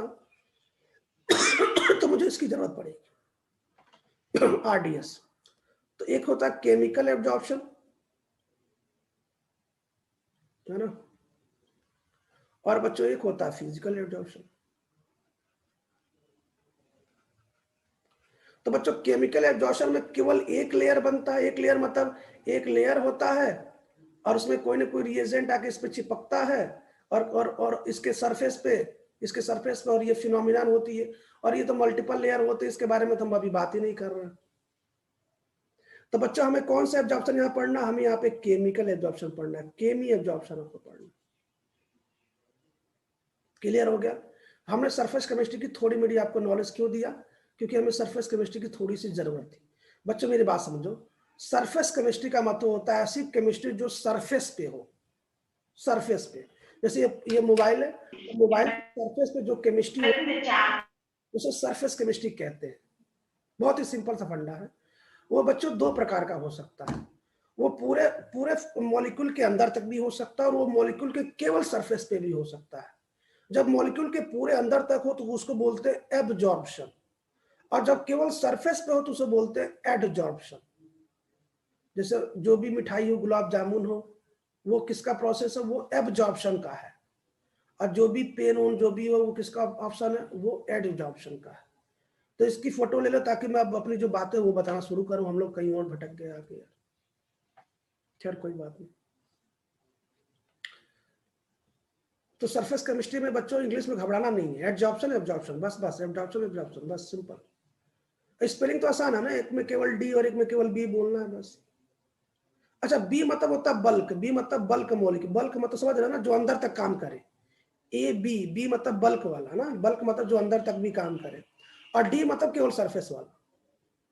और सरफेस वाला में हमें केवल केमिकल पढ़ना। केमिकल मतलब क्या हुआ कि कोई रिएजेंट आएगा, सरफेस पे चिपक जाएगा और अपना काम हम करेगा, जो भी वो बताने वाला हूँ। खैर, मैं स्मार्ट आ रहा हूँ ना। मुझे पूरा विश्वास है कि आपको सरफेस केमिस्ट्री की छोटी मोटी जो ज्ञान मैंने आपको दिया ये काम आएगा।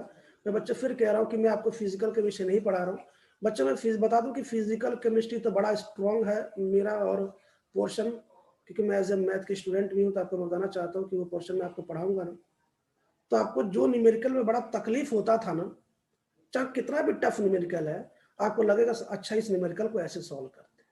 मैं आपको बिल्कुल एकदम बिल्कुल सिस्टमेटिक सेट बताऊंगा, ऐसा नहीं कि कोई भी आया बस फिजिकल केमिस्ट्री पढ़ा फटाफट क्वेश्चन सॉल्व, नहीं, आपको बताऊंगा कि देखो इस सिस्टम के अनुसार जाएंगे तो पता चलेगा ये ऐसा न्यूमेरिकल है, इस पे ये अप्लाई करो, इस पे ये अप्लाई करो, हम उस पैटर्न से पढ़ेंगे।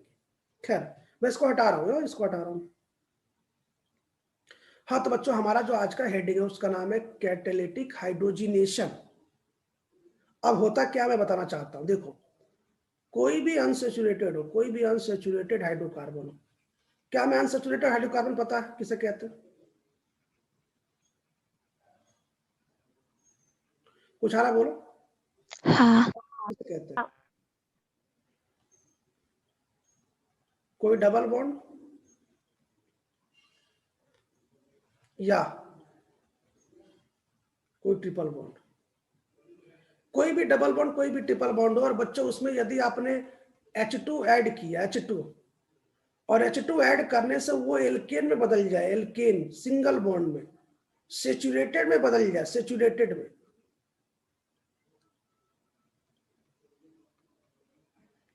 तो बच्चों इसी प्रोसेस को हाइड्रोजिनेशन कहते हैं, हाइड्रोजिनेशन।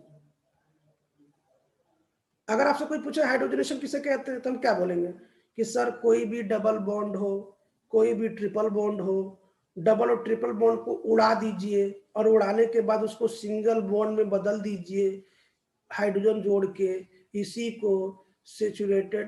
को हाइड्रोजिनेशन कहते हैं। देखो बच्चों इससे सिंपल भाषा आपको नहीं समझ में आएगा कि हाइड्रोजिनेशन किसे कहते हैं, याद आ रहा?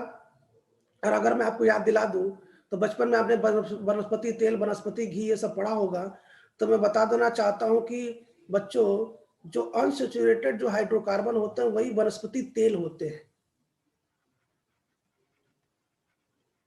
वेजिटेबल ऑयल में डबल बॉन्ड या ट्रिपल बॉन्ड पाया जाता है, और जो जब आप ये प्रोसेस कराते हैं ना तो इससे जो बनता है ना वही बनता है वेजिटेबल घी, है ना? क्यों? किसी वनस्पति तेल में यदि आपने सैचुरेटेड कराया तो वो आपका ना वनस्पति घी बनता है, वेजिटेबल घी। और मैं बताना चाहता हूं इसी को आप शायद इसी को डालडा भी बोला जाता है, डालडा। याद आ रहा? डालडा जो आसपास गांव में रथ उठ करके मिलता था, डालडा जो 5-5, 10-10 की पैकेट में आता था। मान लीजिए कभी घर पे कुछ पूरा पूड़ी उड़ी बनवाना पड़े तो जब मार्केट में लेके आओ 10 रुपये, आज put the value get the answer, लिखो फीको वाला पेन की तरह काम करता था वो। आप लाए उसको, तुरंत आपने उसमें डार्क किया, फटाफट पूड़ी बनी, उसके बाद वो प्लास्टिक भी गायब और मामला निपट जाता था। मैं बच्चों आपको बताना चाहता हूँ कि यही वनस्पति घी या वनस्पति डालडा इसी से बनाया जाता है, और इसी को बोलते हैं सेचुरेटेड, क्योंकि इसमें सिंगल बॉन्ड होता है। कुछ बात समझ में आ रही है बच्चों? इसी को बोलते हैं हाइड्रोजिनेशन। लेकिन मैं बताना चाहता हूं कि ये जो हाइड्रोजिनेशन है ये किसी न किसी कैटलिस्ट की प्रेजेंस में होता है, क्योंकि आप जब तक कैटलिस्ट नहीं देंगे ना तब तक ये काम ही नहीं करेगा। और वो कैटलिस्ट कौन कौन सा हो सकता है? या तो निकिल हो सकता है, या तो पैलेडियम हो सकता है, या तो प्लेटिनम हो सकता है। मुझे पूरा विश्वास है कि आपको कैटालिटिक हाइड्रोजनेशन पूरा समझ में आ गया होगा।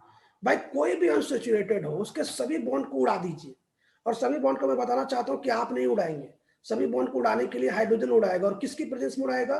किसी न किसी कैटलिस्ट की प्रेजेंस में उड़ाएगा। और बच्चों इसी प्रोसेस को कहते हैं कैटालिटिक हाइड्रोजिनेशन। किसी डबल ट्रिपल बॉन्ड में हाइड्रोजन का जुड़कर सिंगल बॉन्ड बनाना किसी कैटलिस्ट की प्रेजेंस में, इसे कैटलिस्ट हाइड्रोजनेशन कहते हैं। वनस्पति तेल से वनस्पति घी बना इसी प्रोसेस से बनाया जाता है। अब आपको मैं एक बात बताना चाहता हूं, देखो बच्चों ये जो प्लेटिनम होता है ना ये बहुत कॉस्टली होता है, मोर कॉस्टली।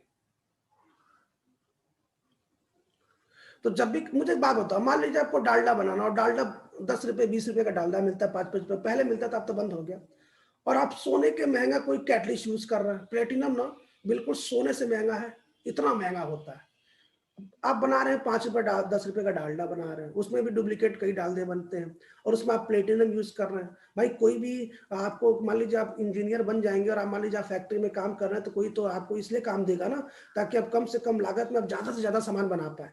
इसलिए बच्चों ना प्लेटिनम को अवॉइड किया जाता है। मैं आपको बता रहा हूँ कि प्लेटिनम हटाया नहीं जाता है। ऐसा नहीं किसी रिएक्शन में आपको प्लेटिनम दिख जाए तो आप बोलेंगे नहीं सब बहुत महंगा है, बहुत महंगा है। अरे दिख गया तो आप प्रोडक्ट बनाओ, उसमें महंगा सस्ते क्या मतलब है। मैं आपको बताना चाहता हूं कि व्यवहारिक पैमाने में प्लेटिनम को अवॉइड करते हैं। क्यों? बहुत कॉस्टली होता है। और ये जो निकिल है ना, निकिल बच्चों ये भी सही है, निकिल भी सही है, आप ले सकते हैं, लेकिन ये आपको ना कुछ ज्यादा क्वांटिटी में लेना पड़ता है। तो सबसे अच्छा ना ये पैलेडियम होता है, ये बहुत ही बेस्ट है। बेस्ट क्यों है? क्योंकि ये नॉर्मल भी लेंगे तब भी काम हो जाएगा, बहुत कॉस्टली भी नहीं है। ठीक है, अगर हमसे कोई पूछे कि भाई तीनों हम कौन सा लेना चाहिए, तो हम बोलेंगे सर पैलेडियम लेना चाहिए। लेकिन अब ऐसा नहीं कि आंख बंद करके नहीं पैलेडियम आएगा तभी हम हाइड्रोजनेशन कराएंगे, नहीं, तीनों दिख जाए तो आप करा दीजिए। ये तो आपको नॉलेज की बात कर रहा हूं मैं। कृपया इसकी फोटो ले लें।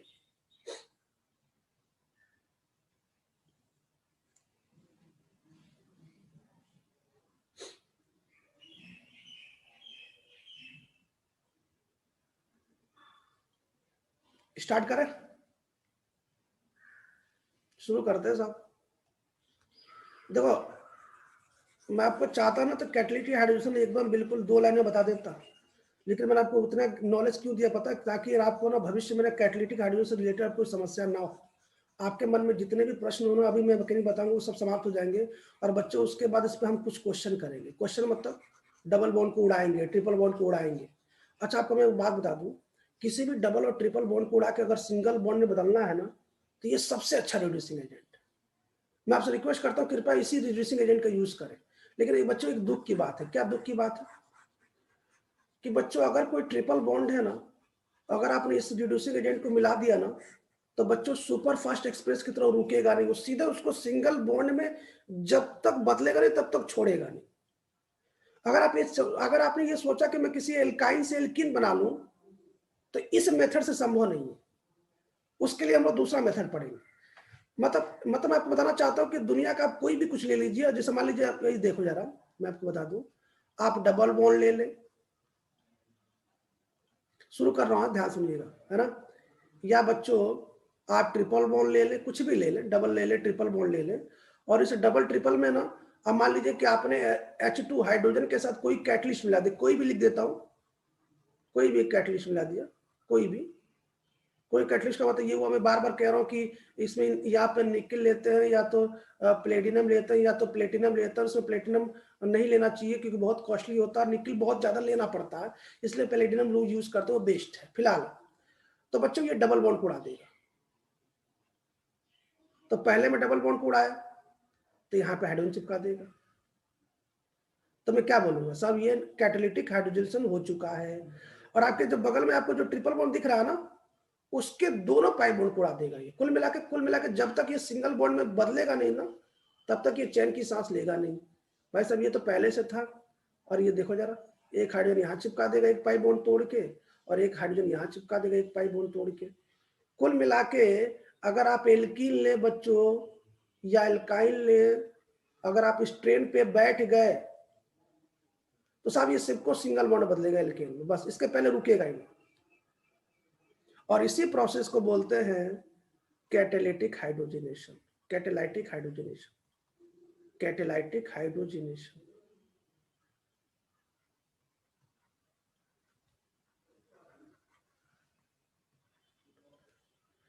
ये प्रोसेस इसका नाम है कैटालाइटिक हाइड्रोजनेशन। तो इसकी फोटो ले लीजिए, मैं इसकी मैकेनिज्म बताने जा रहा हूं, इसकी मैकेनिज्म मैं बताने जा रहा हूं, इसकी मैकेनिज्म बताने जा रहा हूं, है ना। इसकी मैकेनिज्म, इसको हटा रहा हूं, ध्यान सुनिए, इसकी मैकेनिज्म सुनिएगा, है ना, ध्यान सुनिए, इसको हटा रहा हूं। अच्छा, मैकेनिज्म बताने जा रहा हूं, वो तो इंपॉर्टेंट है, मालूम, मैकेनिज्म जानना जरूरी भी है, मैकेनिज्म बता दूं मैं। लेकिन बच्चों अगर मान लीजिए कोई भी डबल बॉन्ड दिख जाए, कहीं भी दिख जाए ना, कहीं भी, आपको सोचने की जरूरत नहीं है। जैसे मुझे बात बताओ, जैसे मान लो कैसे डबल बॉन्ड दिख गया, ऐसे मान लो सपोज ऐसा दिख गया, आप उसमें मान लीजिए आपने H2 निकल मिला दिया, अब बोलो क्या हुआ? बोलो क्या होगा भाई साहब, ये डबल बॉन्ड उड़ा देगा ना, ये प्रोडक्ट बन जाएगा आंसर। क्यों समझ नहीं रहा, ये प्रोडक्ट बन जाएगा ना। हाँ सर। मान लीजिए आपके पास डबल बॉन्ड ऐसे है और आपने ये मिला दिया, भाई साहब कुल मिला के आपको डबल बॉन्ड को उड़ाना है, तो क्या बोलोगे, ये डबल बॉन्ड को उड़ा देगा। और डबल बॉन्ड को उड़ा देगा तो इसका मतलब ये थोड़ा कि आप ये ना लिखें, ये आंसर। कुल मिला के डबल बॉन्ड को उड़ा देना, कुल मिला के डबल बॉन्ड को उड़ा देना। क्यों? क्योंकि आपने H2 निकल ले लिया, और H2 निकल तो क्या करता है ना, आप पाई बॉन्ड को उड़ा के खुद चिपक जाता है। अच्छा एक बात और बता दो, यहाँ पे हाइड्रोजन लगा हुआ, हमें हाइड्रोजन दिखाने की जरूरत नहीं है, क्योंकि हम इतने समझदार हो चुके हैं। यहाँ पे केवल हाइड्रोजन लगाने की जरूरत नहीं, हमें बस पता है यहाँ हाइड्रोजन लग चुका है, हम सब अच्छे जानते हैं। खैर अभी हम क्वेश्चन करेंगे, आप इसकी चिंता ना करें, हम बहुत क्वेश्चन करने वाले हैं, बहुत क्वेश्चन करने वाले हैं। मुझे एक और बात बता दो, इसका नाम क्या है, मतलब ये क्या है, इसका नाम क्या है?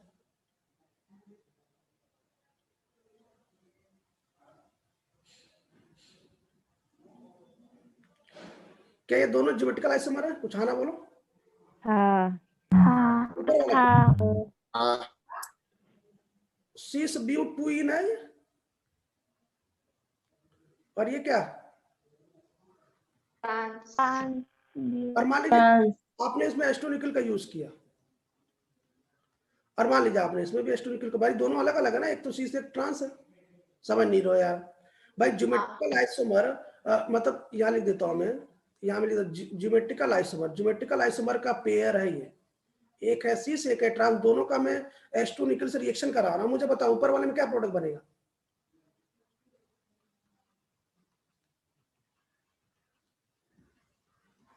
क्या ये नॉर्मल ब्यूटेन बन जाएगा?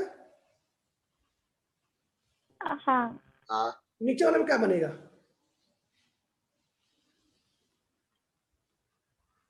यार तुम लोग इतने कंफ्यूज कैसे, मैं समझ नहीं पा रहा हूँ। ये पाई बॉन्ड उड़ा के आंसर नहीं बोल सकते हो, ये पाई बॉन्ड हटा के आंसर नहीं बोल सकते हो।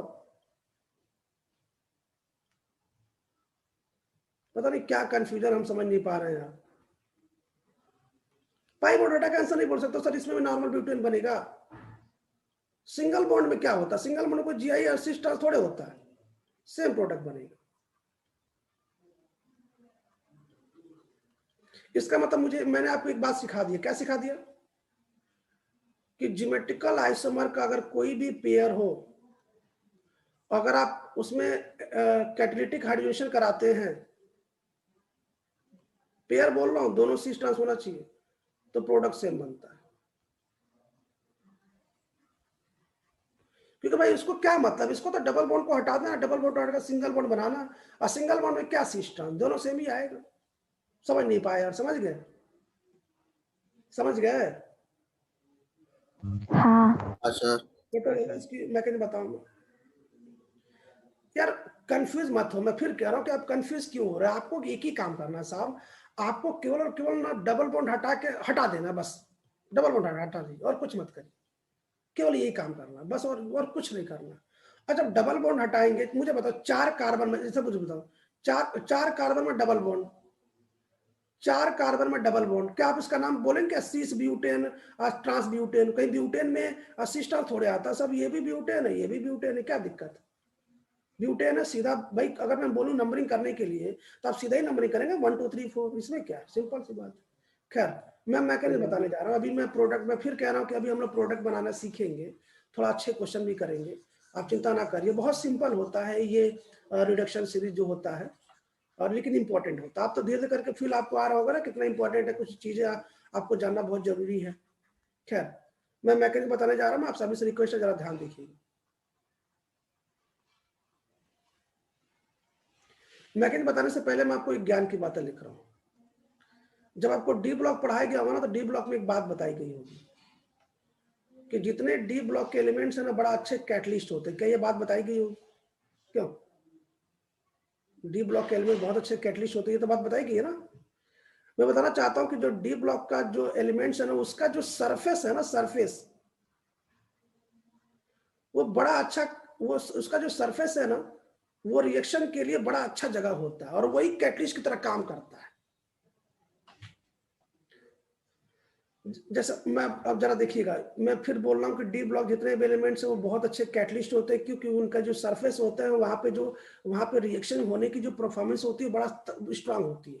यहाँ पे जो रिएक्शन यहाँ पे रिएक्शन होने का अकर जो प्लेस है ना वो बड़ा अच्छा है। Good place for reaction occur. मैं उल्टा सीधा लिख रहा हूँ यार,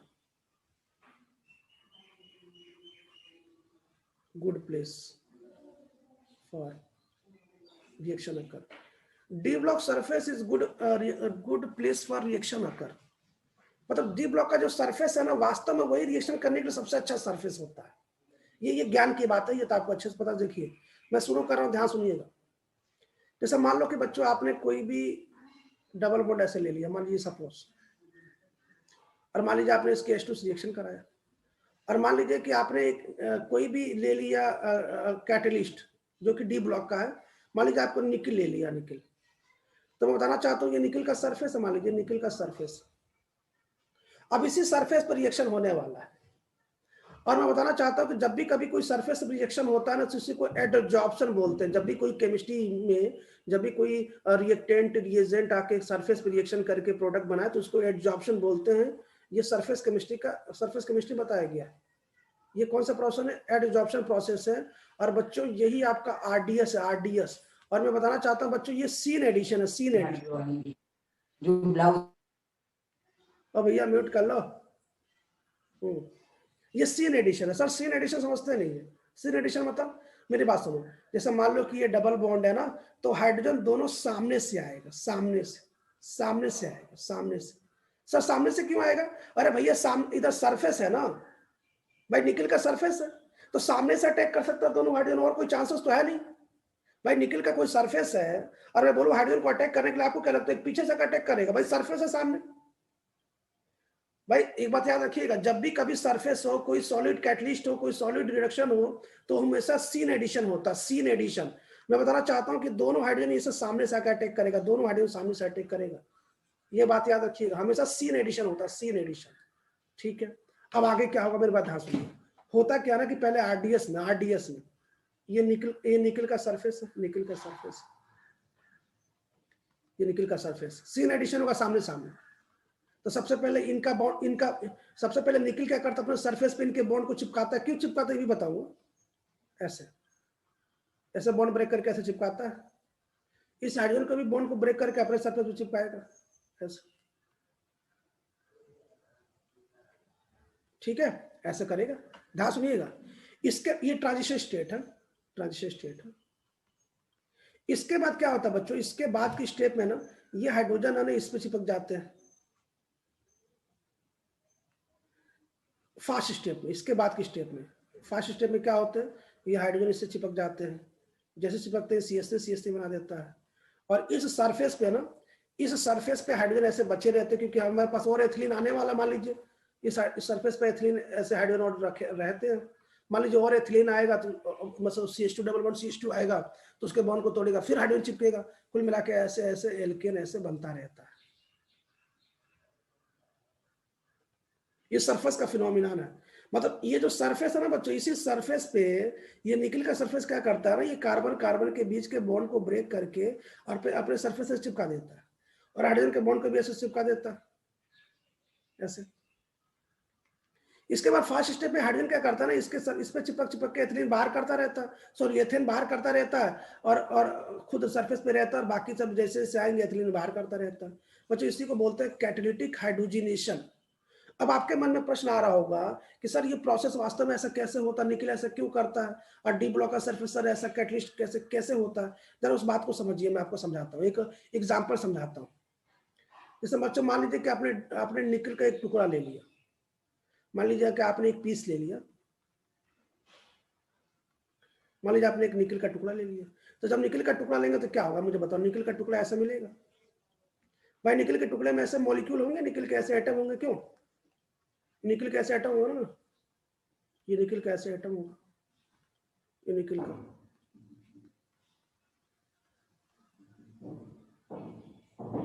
जब ध्यान देखिएगा सब निकिल के ऐसे एटम है, बीच में आप तो निकिल के ऐसे एटम।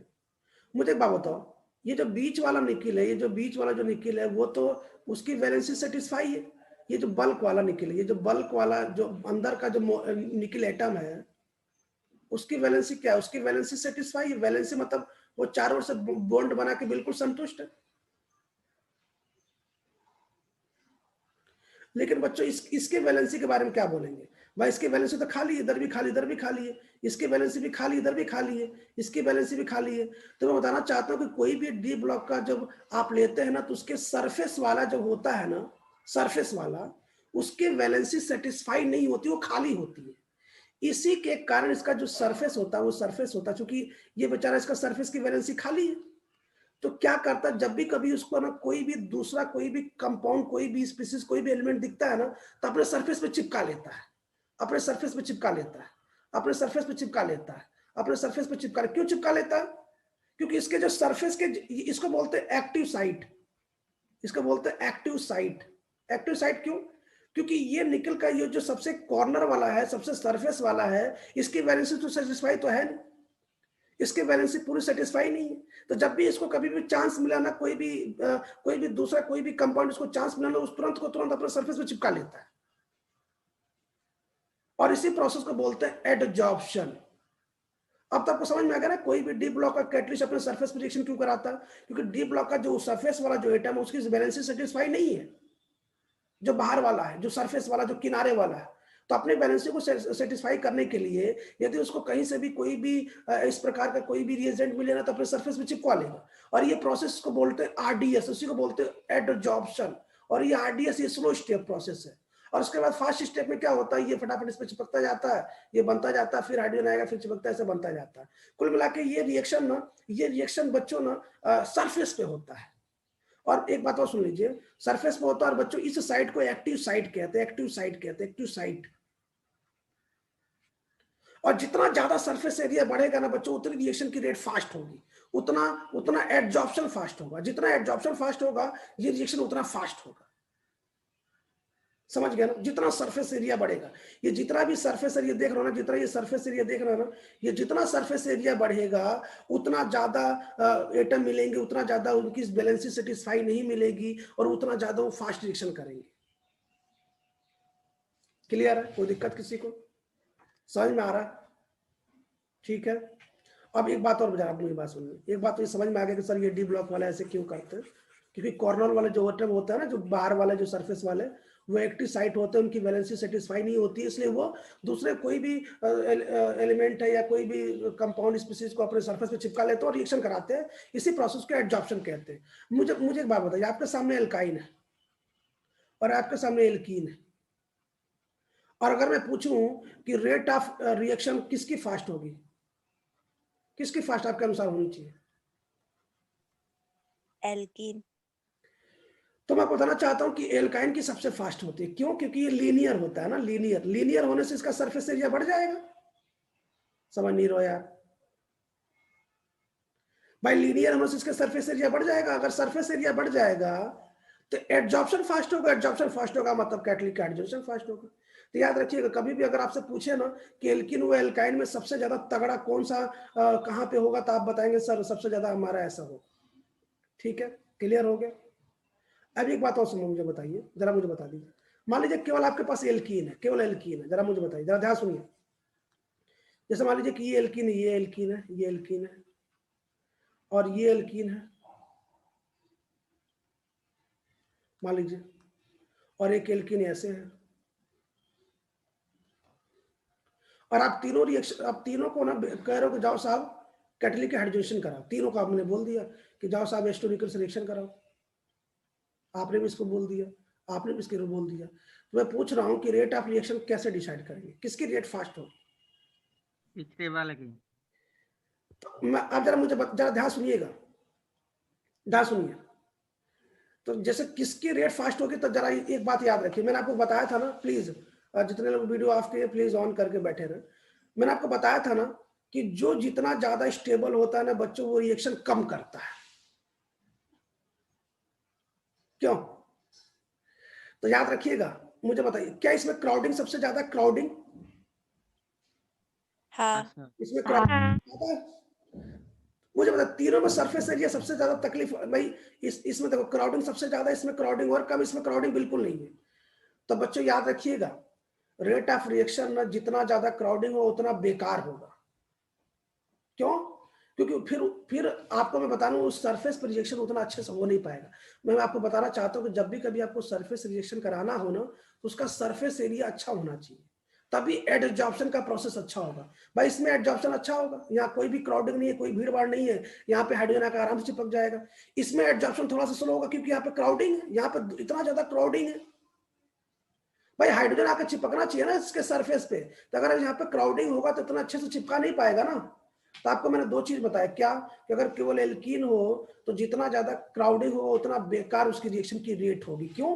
क्योंकि उसके सरफेस पे उतने अच्छे से वो चिपका नहीं पाएगा और एब्जॉर्प्शन का प्रोसेस स्लो हो जाएगा। ठीक है, बात समझ में आ रही है? आप चिंता ना करें, यहाँ तक कि मैं नोट्स भेज दूंगा ताकि आपको लिखने में दिक्कत ना हो। जिनको भी प्रॉब्लम नहीं है, मैं पूरी बातें लिख भी दिया हूँ इस बात को, है ना। थोड़ा सा मैं कैटलिस्ट के बारे में 2 मिनट एक बात और बता देना चाहता हूँ। अभी जरा मेरी बात सुनिए, देखो एक बात और सुन लीजिए। जैसे मान लो बच्चों, मुझे बात होता है, जैसे मान लो कि ये रिएक्टेंट और ये प्रोडक्ट, ये रिएक्टेंट और ये प्रोडक्ट है ना, और इसको बोलते हैं एक्टिवेशन एनर्जी, ये बोलते हैं ना, सही बात है, एक्टिवेशन एनर्जी बोलते हैं। ठीक है, तो बच्चों होता क्या ना, ऐसा बोला जाता है कि जब रिएक्टेंट के मॉलिक्यूल आपस में कोलिजन कर लेते हैं और कोलिजन करने के बाद एक्टिवेशन एनर्जी को क्रॉस कर लेते हैं तो प्रोडक्ट बना लेते हैं। ऐसा कहा जाता है कि अगर कोई मॉलिक्यूल यहाँ तक पहुंच जाए तो वो प्रोडक्ट बना लेगा, ऐसा बोला जाता है। तो अब ये देखो जरा, ये अब जरा ध्यान सुनो, होता क्या है। तो ये बच्चों, ये जितना ज्यादा ये एनर्जी का जितनी ज्यादा ये ऊंचाई होगी ना ये एनर्जी वाला, तो बच्चों रिएक्टेंट से प्रोडक्ट में बदलने के चांसेस उतने ही बेकार होंगे। भाई मुझे एक बात बताओ, आपको एक पहाड़ी पर चढ़ के दूसरी तरफ जाना है और ये ऊंचाई और बढ़ती जा रही है, तो क्या आप उस पहाड़ी पर चढ़ के दूसरी जगह जा सकते? नहीं जा सकते। तो बच्चों फिर इससे तकलीफ के लिए क्या करते हैं, इस तकलीफ से बचने के लिए, इस तकलीफ से बचने के लिए कैटलिस्ट यूज किया जाता है, कैटलिस्ट। अब कैटलिस्ट क्या करता है, कैटलिस्ट क्या करता है, इस पहाड़ी को कम कर देता है, ऊंचाई को कम कर देता है। अच्छा, ये मल्टीपल स्टेप बनाते हैं एक्टिवेशन एनर्जी। अच्छा मान लो अब एक्टिवेशन एनर्जी कितनी, इतनी हो गई, अब रिएक्टेंट प्रोडक्ट में आसानी से बदल जाएगा। समझ गए कैटलिस्ट क्या करता? भाई कैटलिस्ट क्या करता है, ये जो एक्टिवेशन एनर्जी है ना, एक्टिवेशन एनर्जी जो बहुत ज्यादा हाई थी, जिससे रिएक्टेंट प्रोडक्ट में चेंज होने में बहुत समय लगाता था, जल्दी से नहीं हो पाता था। मान लीजिए आपको एक पहाड़ी ये चढ़ना, एक पहाड़ी ये चढ़ना और एक पहाड़ी ये चढ़ना, तो आप इधर से इधर जाएंगे तो आपको बहुत समय लगेगा, लेकिन ये अगर आप इधर से इधर जाएंगे तो आपको तुरंत लग जाएगा। मान लीजिए मैं इस पहाड़ में कोई होल बना दूं, एक रास्ता बना दूं, तो आप इससे तुरंत का तुरंत इधर चले जाएंगे। तो कैटलिस्ट यही करता है। कैटलिस्ट क्या करता है, एक्टिवेशन एनर्जी को कम कर देता है, तो रिएक्टेंट प्रोडक्ट में फास्ट चेंज हो जाता है, फटाफट रिएक्शन हो जाता है। समझ गए ना कैटलिस्ट क्या करता है, एक्टिवेशन एनर्जी कैसे कम करता है, कैसे, इसलिए कैटलिस्ट यूज किया जाता है। खैर कोई बात नहीं। तो बच्चों सभी को गुड मॉर्निंग, सभी को थैंक यू। आज मैं नोट्स भेज दूंगा और मैं आपसे फिर कह रहा हूं कि बिना नोट्स रिवाइज किए कल की क्लास में मत आना, नहीं तो आपको तकलीफ होगी समझने में। फिर रिक्वेस्ट कर रहा हूं, मैं अभी आपको नोट्स भेजूंगा, उस नोट्स के सारे क्वेश्चन में। अच्छा एक बात और सुन लीजिए, एक बात सुन लीजिए, मैं कम से कम 30 से 35 क्वेश्चन भेजूंगा, किसका, कैटलिस्ट हाइड्रोजन का। जैसे मान लो ये डबल बॉन्ड है, अब मान लीजिए ये डबल बॉन्ड है, आपने इसमें H2 निकल का यूज कर लिया तो क्या होगा, सिंगल बॉन्ड हो जाएगा। मान लीजिए बच्चों ऐसा क्वेश्चन है, डबल बॉन्ड है, यूज कर लिया तो क्या होगा, सिंगल बॉन्ड हो जाएगा। तो बच्चों इससे 30 से 35 क्वेश्चन आप उसको देखिएगा, अपने कॉपी पर सॉल्व करिएगा। उसमें कुछ क्वेश्चन ऐसे जो थोड़ा सा समझ में नहीं आएंगे, तो उसके लिए हम कल संपर्क करेंगे। कल मेरी क्लास है, मैं यहाँ तक नोट्स भेजूंगा, यहाँ तक कंप्लीट होनी चाहिए। ठीक है, सभी को गुड मॉर्निंग, सभी को थैंक यू। आज क्लास को ये क्लोज करते, कल मिलते।